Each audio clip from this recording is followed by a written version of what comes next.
함께 보실 말씀은 역대하 13장 4절에서 5절 말씀입니다. 역대하 13장 4절에서 5절 말씀으로 제가 가진 성경은 구약 672페이지에 있습니다. 역대하 13장 4절에서 5절 우리 두 절의 말씀이니 합독하도록 하실 텐데요. 구약 672페이지 역대하 13장 4절에서 5절 우리 함께 합독하도록 하겠습니다. 4절입니다. 아비야가 에브라임 산중 스마라임 산 위에 서서 이르되 여로보암과 이스라엘 무리들아 다 들으라.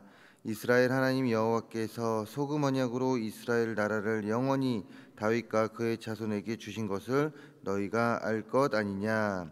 아멘. 오늘 역대하 13장 4절 5절 말씀을 가지고 행함이 있는 믿음이란 제목으로 말씀 전하려고 합니다.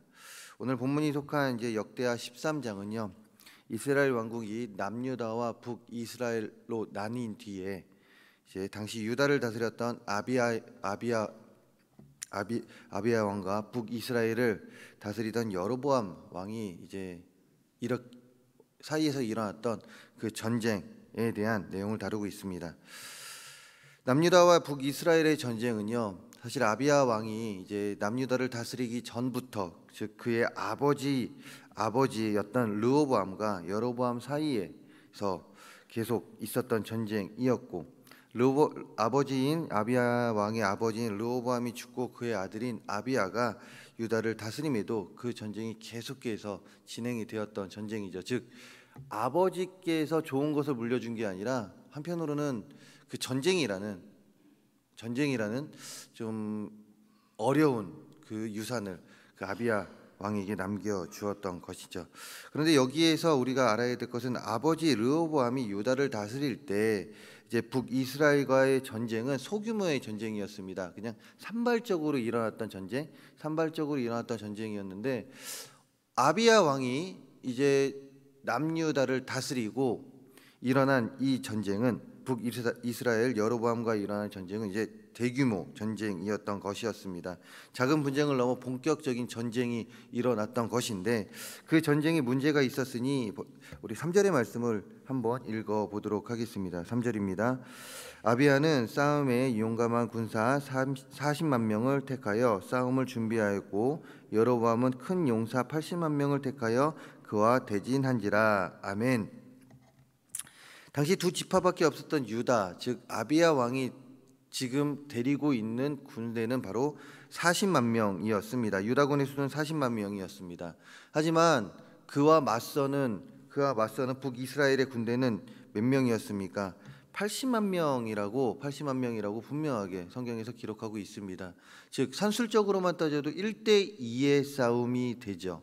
자, 그리고 앞에서 제가 언급했듯이 아비야 왕이 지금 전쟁을 하고 있습니다. 아비야 왕과 이 전쟁은 여로보암, 즉 남유다와 북이스라엘의 전쟁이지만 여기에서 그 경험이라는 게 있습니다. 무슨 말입니까? 북이스라엘을 다스렸던 여로보암 왕은요, 그 전부터 남유다와 계속해서 전쟁을 했던 왕이었고, 아비야 왕은 아버지를 따라 전쟁에 나갔을지언정 전장 그 앞에서 전쟁을 이끌었던 장수가 아니었던 것이죠. 즉 전쟁의 경험에서도 지금 열세에 있었던 아비야 왕이었습니다. 여러 가지 면에서 부족한 상태, 즉 남유다는 지금 이 전쟁에서 어떻게 보면 희망이 보이지 않는 그 상황 가운데 있었던 것이죠. 이때 남유다 아비야 왕이 다음과 같이 외칩니다. 바로 오늘 말씀인데요. 오늘 말씀 우리 다시금 한번 읽어보도록 하겠습니다. 4절 5절 함께 읽습니다. 아비야가 에브라임 산중 스마라임 산 위에 서서 이르되 여로보암과 이스라엘 무리들아 다 들으라. 이스라엘 하나님 여호와께서 소금 언약으로 이스라엘 나라를 영원히 다윗과 그의 자손에게 주신 것을 너희가 알 것 아니냐. 아멘. 전쟁에 앞서 여러 가지 열세에 놓인 아비야 왕이었지만 오늘 4절과 5절에서 분명하게 외치고 있습니다. 그런데 그 외침을 볼 때 어떤 느낌이 드십니까? 전쟁을 앞두고 많은 열세 속에서 이 전쟁 너무 힘듭니다. 주님. 이런 외침이었을까요? 위축되어서 이 전쟁 나는 포기하겠습니다 라는 외침 가운데 아비야 왕은 하나님 앞에 나아갔던 것일까요? 그렇지 않습니다. 4절과 5절을 보게 되면요, 그의 외침에는 전혀 위축됨이 없습니다. 이 전쟁에 대한 실패라는 느낌이 없습니다. 오히려 그는요, 이 전쟁에 대한 자신감이 있습니다. 오히려 이 전쟁 나는 이길 수 있습니다라는 자신감에 가지고 이 외침을 하고 있다, 이것이죠. 그렇다면 아비야 왕은 어떻게 4절과 5절 이런 자신감이 나오는 외침을 할 수 있었던 것일까요? 단순히 젊은 혈기에서 나온 자신감이었을까요? 그렇지 않습니다. 이 자신감은요, 하나님에 대한 믿음에서부터 시작된 외침이었습니다. 5절을 보게 되면요, 이제 소금 언약이라는 말이 나옵니다. 이는 소금에 변하지 않는 속성 및 음식을 오랫동안 보존하는 성질과 관련된 것으로 주로 변하지 않는 이란 수식어와 함께 사용되고 영원하고 효험 있는 언약의 의미를 가지고 있습니다. 즉 변함이 없는 언약, 약속이라는 의미를 가지고 있죠. 아비야 왕은요, 하나님께서 다윗에게 주셨던 다윗 언약에 대한 확고한 믿음이 있었습니다. 이 다윗 언약을 소금 언약에 빗대어 이야기했던 것이죠. 비록 북이스라엘군이 남유다군에 비하여 2배는 많았지만 동시에 자신이 전쟁에 대한 경험 또한 북이스라엘 왕에 비해 적었지만 자신은 승리할 수 있었다라는 그 믿음, 하나님이 계셨기 때문에 그는 이 전쟁 승리할 수 있습니다라고 당당히 외쳤던 것이죠. 하나님이 도우셔서 승리할 줄로 확신하였습니다. 그리고 그의 믿음대로 아비야는 북이스라엘의 군대를 물리치고 승리할 수 있었습니다. 이런 사실이 보여주듯이 믿음은 인생의 어려움 속에서 담대함과 승리를 가져다 줍니다. 즉 하나님께 대한 믿음만 있으면 우리는 담대해지는 것은 물론 어떤 경우에도 실패하는 자가 아니라 승리할 수 있는 자가 될 수 있다, 이것이죠. 왜 그렇습니까? 하나님은 우리의 확실한 승리의 보장이 되어 주시기 때문에 그렇습니다. 그런데도 참 안타까운 것은 대다수의 그리스도인들이 이 사실을 알고 있음에도 불구하고 머리로만 알고 있다는 것이죠. 우리가 이것을 분명히 오랜 시간의 신앙생활 동안 배워왔고 알고 있습니다. 그런데 머리로만 알고 있다는 것이에요. 현실의 삶에는 적용되지 않고 있습니다. 무슨 말입니까? 머리로만 알고 있기 때문에 현실의 어려움 속에서 강하고 담대함으로 주님에 대한 믿음으로 나아가는 것이 아니라 내 마음대로 살아간다, 이것이죠. 그래서 또 다른 안정된 기반을 찾기에 힘쓸 때가 많습니다. 하나님을 찾는 것이 아니라 다른 방법으로 이 문제를 해결하기 위하여, 즉 세상의 방법으로 해결하기 위하여 노력할 때가 너무나도 많이 있다라는 것이에요. 먼저 기도하고 먼저 하나님 이름 아래 승리할 수 있습니다라고 외쳐야 됨에도 불구하고 그러지 못하는 경우가 너무나도 많이 있습니다. 그러나 분명한 것은 이 모든 것들은, 즉 하나님으로부터 시작되지 않는 것은 모래 위에 세운 집과 같아서 바람이 일면 금방 무너지고 또 다른 어려움이 일어나면 쉽게 우리의 삶이 무너지게 된다, 이것이죠. 우리는 어떤 믿음을 가지고 신앙생활을 하고 있는지요? 또한 믿음이 있다고 하면서 일상은 어떠한지요? 행함이 없는 믿음은 죽은 믿음이라 하였는데 일상에서 행함이 없는 믿음으로 우리의 삶을 살아가고 있지는 않습니까? 행함이 있는 믿음으로 하나님께 영광 돌리는 저와 우리 모두가 되어야 됨에도 불구하고, 이 믿음이 있음에도 불구하고 믿음이 없는 자와 같은 모습으로 살아가고 있지는 않습니까? 오늘 아비야 왕같이 어떠한 어려움 속에서도 당당하게 주님의 이름을 외치며 하나님께서 약속하셨던 그 약속, 언약을 믿고 우리가 당당히 어려움을 이겨내야 함에도 불구하고 그러지 못하는 삶을 살아가고 있지는 않으십니까? 하나님께서 우리에게 해주신 약속을 믿으시기 바랍니다. 어떠한 환경 속에서 우리에게 이겨낼 수 있는 그 담대함을 주심을 믿으시기 바랍니다. 그 모든 문제를 해결해 주실 분은 오직 하나님밖에 없음을 믿으시기 바랍니다. 그 믿음 가운데 당당히 외치고 하나님의 말씀대로 살아갈 수 있는 우리 모두가 되기를 간절히 소망합니다.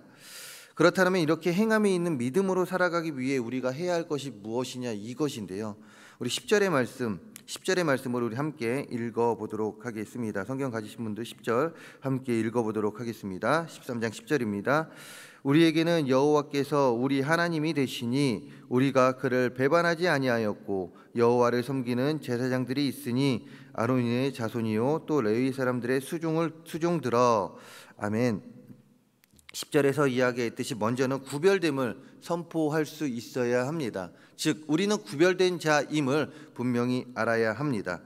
10절에서 기록하고 있듯이 북이스라엘도 분명 하나님을 알고 있었습니다. 그러나 10절에 기록하고 있듯이 그들은 하나님을 배반하였습니다. 하지만 남유다 아비야 왕은 그들과 달리 하나님을 배반하지 않았다라고 분명하게 고백하고 있습니다. 무엇입니까? 구별됨을 확실하게 지금 나타내고 있다 이것이죠. 그렇습니다. 우리는 천국 시민권을 가지고 세상을 살아가는 자들입니다. 이 세상에서 많은 사람들과 부딪히며 또한 세상 사람들과 살아가는 자들이지만 우리에게 또 다른 신분이 있으니 이 신분은 그 누구나 가질 수 있는 신분이 아닙니다. 하나님께서 택함 받은 자들만 가질 수 있는 시민권, 즉 그 구별됨인데 바로 신분인데 천국 시민권이다 이것이죠. 그렇기에 우리는 세상 사람들과 달리 또 다른 신분을 가지고 살아가는 자들입니다. 세상 사람들과 구별된 자들입니다. 하지만 우리의 삶이 세상 사람들과 구별되어 있는지 한번 돌이켜 봤으면 좋겠습니다. 이 구별됨이 희미해지다 보니 행함이 있는 믿음을 보이지 못하는 경우가 빈번하기 때문에 그렇죠. 이런 의미에서 세상 사람들과 구별됨을 고백하시기 바랍니다. 우리에게는 천국 시민권이 있다라는 것을, 우리는 천국 시민권자임을 분명하게 외치고 고백할 수 있는 우리 모두가 되기를 간절히 소망합니다. 이때 우리는 행함이 있는, 즉 말씀이, 하나님에 대한 믿음, 그 믿음이 우리의 삶 가운데 자연스럽게 나타내는 삶을 살아갈 수 있게 됩니다. 또한 하나님께 예배드림에 힘쓰는 우리의 삶이 되기를 간절히 소망하는데요. 11절 말씀을 함께 읽어보도록 하겠습니다. 11절입니다. 매일 아침 저녁으로 여호와 앞에 번제를 드리며 분향하며 또 깨끗한 상에 진설병을 놓고 또 금장대를 등장대 위 있어 그 등에 저녁마다 불을 켜나니 우리는 우리 하나님 여호와의 계명을 지키나 너희는 그를 배반하였느니라. 아멘. 11절의 시작에 기록하고 있듯이 남유다는 매일 아침과 저녁으로 하나님께 번제를 드렸습니다. 다른 말로 아침의 시작을 하나님께 예배함으로 그리고 마무리도 하나님께 예배함으로 그 하루의 삶을 마무리했다 이것이죠. 이렇게 예배를 드리는데 어찌 행함이 없는 믿음으로 살아가겠습니까? 즉 우리의 삶 가운데 항상 예배가 있는데, 하나님께 드리는 예배가 있고 하나님께 영광 돌리는, 하나님만을 향하는 그 예배가 있는데 어찌하여 우리의 삶 가운데 행함이 없는 믿음이 있겠습니까? 그렇습니다. 천국 시민권자로 우리가 하나님께 예배함은 너무나 당연한 것이며 할 수 있는 최선을 다해 예배할 때 우리의 삶에 그리스도의 향기가 나타내어집니다. 그리스도의 향기가 나타내어진다는 것은 무엇입니까? 우리의 삶에 하나님의 말씀이 나타내어진다 이것이죠. 어떠한 순간에도 우리의 삶에 주님의 모습이 나타내어진다 이것입니다. 또한 마지막으로 계명을 지키는 것입니다. 11절 하반절에 기록하고 있듯이 남유다는 하나님의 계명을 지켰다라고 분명하게 고백합니다. 계명을 지켰다라는 것은 무엇입니까? 바로 말씀에 순종하였다라는 것이죠. 그렇다면 하나님의 말씀에 순종하였다라는 것은 무엇을 말합니까? 단순히 우리의 머리로만 하나님의 말씀을 아는 것이 아니라 우리의 삶 가운데 그 말씀이 보여졌다라는 것입니다. 행함이 있는 믿음을 살았다라는 것이죠. 그렇습니다. 말씀에 순종할 때, 즉 계명에 순종할 때 우리는 믿음을 머리로만 알고 머리로만 알고 있는 믿음으로 끝나는 것이 아니라 행함이 있는 믿음의 삶을 살게 됩니다. 예배함에 힘쓰시기 바랍니다. 하나님의 말씀을 지킴에 힘쓰시기 바랍니다. 그리고 구별됨을 선포하시기 바랍니다. 이럴 때 우리는 오늘 아비야 왕과 같이 우리의 삶 가운데 어려움이 있을 때 주저하고 낙심하고 좌절하는 것이 아니라 당당히 주님을 외칠 수 있습니다. 주님으로 인하여 이 모든 것들 이겨낼 수 있다라고, 주님의 말씀 가운데 승리할 수 있다라고 외치며 우리는 말씀 아래서 행함 가운데 승리할 수 있게 된다 이것입니다. 말씀을 마무리하려고 합니다. 앞에서 말씀드렸듯이 행함이 없는 믿음은 죽은 믿음입니다. 즉 머리로만 믿는다고 한다면 그것은 불완전한 믿음이 됩니다. 어려운 환경 속에서 하나님을 찾는 것보다 오히려 세상을 찾는 경우가 빈번해지는 삶을 살게 됩니다. 행함이 있을 때 그 믿음은 완전한 믿음이 됩니다. 그렇기에 우리가 힘들고 어려울 때 그 믿음이 주님을 향하게 되고 결국 주님의 말씀 아래서 우리는 승리할 수밖에 없게 된다 이것입니다. 그리고 그런 자들에게 하나님께서는 복을 허락해 주셔서 넉넉하게 그 삶의 어려움과 힘듦을 이겨낼 수 있게 해 주신다 이것입니다. 전국 백성으로 행함이 있는 믿음을 보이며 승리하는 삶을 살아가는 우리 모두가 되기를 간절히 소망합니다. 어떤 어려움이 있어도 지금 우리가 가지고 있는 어떠한 어려움이 있어도 넉넉히 이겨내며 하나님께 영광 감사하며 영광 돌리며 살아가는 저와 우리 모든 성도님들이 되시기를 간절히 소망합니다. 행함이 있는 믿음으로 나아가시기 간절히 소망합니다. 주님께 당당히 외치시기 바랍니다. 주님께서 해결해 주실 것을 당당히 외치시기 바랍니다. 그리고 말씀에 순종하는 삶, 오늘도 그 말씀에 순종하며 승리하는 삶을 살아가는 우리 모든 성도님들 되시기를 주님의 이름으로 축원합니다. 기도하겠습니다. 하나님, 우리의 삶에 힘듦과 어려움이 있을 때 믿음이 있다고 하면서도 우리는 아비야 왕과 같이 하나님께서 모든 것을 해결해 주실 것이라는 그 약속을 담대히 외치지 못하고 살아갈 때가 너무나도 많이 있었습니다. 하나님, 이런 우리들을 용서해 주시고 이제는 담대히 외치며 우리의 삶 가운데 주님께서 해결해 주실 것을 믿고 그 말씀대로 행하며 나아갈 수 있는 우리 모두가 되게 하여 주시옵소서. 그래야 우리의 삶 가운데 힘든가 어려움이 있습니까? 그 모든 것들 주님의 말씀 안에서 주님의 능력 아래서 해결받고 또한 그 가운데 더욱더 하나님께 감사하며 영광 돌리며 살아갈 수 있는 여기 있는 우리 모두가 될 수 있도록 도와주시옵소서. 하나님, 이 시간 아름다운 예물 드리는 손길들 기억하여 주시고 그 예물 기뻐 받아 주시며 하나님 나라 건설에 앞장서지는 귀한 예물 되게 하여 주시고 또한 많은 기도 제목들 담았습니다. 하나님, 그 기도 제목들 하나님께서 응답하여 주시고 더 많은 기도 제목으로 하나님께 나아갈 수 있도록 도와주시옵소서. 오늘도 하나님께서 우리에게 하신 약속, 하나님께서 우리와 맺은 언약, 그 약속을 기억하며 또한 그 언약 아래 강하고 담대한 모습으로 살아가는, 말씀 아래 살아가는 우리 모두가 되게 해 주시며 그 가운데 승리하는 삶을 살아가는 우리 동성교회 모든 성도님들 되게 해줄 걸 믿사오며 이 모든 말씀 예수 그리스도의 이름으로 기도합니다. 아멘.